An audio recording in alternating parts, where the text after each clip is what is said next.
Yo, what's going on, guys? Mush back at it with another video, and in this video I want to talk about a couple of really cool mods coming to PC, and I also want to give you an update on cryptocurrency values because that's something that I covered earlier on in this channel about a week ago, and it seemed like you guys were pretty interested in cryptocurrency, and there's been a lot of talk with Bitcoin especially recently, so we're gonna talk about that first. Let's talk about Bitcoin, and recently it hit a whopping $11,000. That is just absolutely crazy. $11,000 is insane, especially because if you look at the trend of Bitcoin, I remember 6 months ago it was hovering around that 5,000 range, and I believe it dipped as low as 3,400, and that was pretty recently. So if you invested back then, you already just made an insane amount of money if you cash out at this point. Now, a lot of quote-unquote experts think that this is only the beginning. I've seen a lot of articles where people think this can go as high as 25,000. Obviously, the difference with Bitcoin and your typical stocks is the volatility. Cryptocurrency just has an insane amount of volatility, so if you invest, just be aware that it can go south very quickly. But for the last couple of years, what's been happening is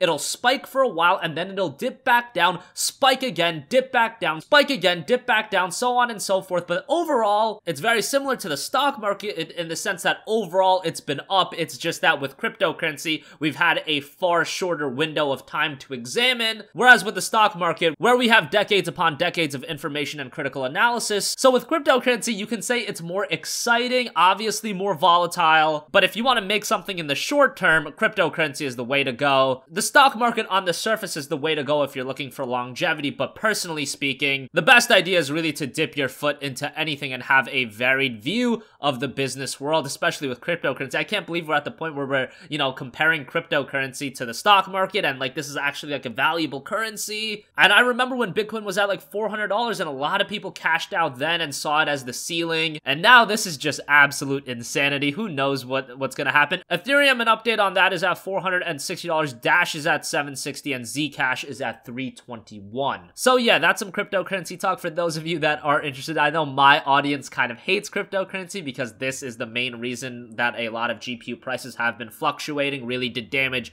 to the GPU market, but this is something very interesting, and it's something that I'm gonna cover every week or two. So outside of that, let's talk about some mods. First of all, Mass Effect 2 and Mass Effect 3 have received incredible 4K texture packs, improving more than 3,400 textures in total. Modder Creeper Lava has released high-resolution textures for both ME2 and ME3. He claims that these are not his creations, and instead he collected textures from SmartTech, CDM JC, Jean-Luc 761, Kamastor, Maurice Dynasty, Elise, Elio8, Alvaro Me, Deadmeat 357, Sulziraz, and Think Blue N7, so I just wanted to give them all their credit. He did say that the texture pack for Mass Effect 2 updates 1,200 high-resolution 2K and 4K textures, and on the other hand, the one for Mass Effect 3 features 2,200 high-resolution textures. Both together, around 3,400 textures in total, and there is a comparison video that showcases the game's differences, so I'll leave that in the description box down below, and both texture packs are available to download. Mass Effect 2 in particular is one of my favorite games of all time. In my opinion, it's one of the best made games ever, from its storytelling, gameplay, how much polish it has. It's just such an incredible, well-made game, and there's a reason why many herald it to be one of the best games of all time. Mass Effect 3 blundered in a little bit from the storytelling standpoint. The ending was the main point of contingency. A lot of people weren't fond of that, but overall, Mass Effect 3 was still a solid game. I found a lot of enjoyment out of it. It's just that after the incredible Mass Effect 2, to follow it up with ME3, it was a little bit of a disappointment. And then a Fallout 4 New Vegas total conversion mod has been announced, and the first pre-alpha gameplay footage has been revealed. A team is working on a full conversion mod, and with Fallout New Vegas, it's interesting to me because when that game was originally released, I remember that many weren't that fond of it, but in retrospect, whenever I ask somebody what their favorite Fallout game is, it seems I always hear Fallout New Vegas. It's just weird like that. I'll leave a link to the video of the Fallout 4 New Vegas mod as well. This is gonna take a while for it to be released. These types of mods are in development for a very long time, and obviously it's not like a big studio is working on it, it's just a team of modders, so you gotta cut them some slack and be patient with these kinds of things. And projects like this have been canceled in the past, so who knows if it'll ever come to see the light of day. Hopefully it does, but nonetheless, once again showcasing the great elements of PC gaming. Links to all of that will be in the description box down below, and that's gonna wrap up this video, guys. Hope you enjoyed. If you have a request for a future video, you can leave that in the comment section down below, and I will catch you guys in the next one. Peace out.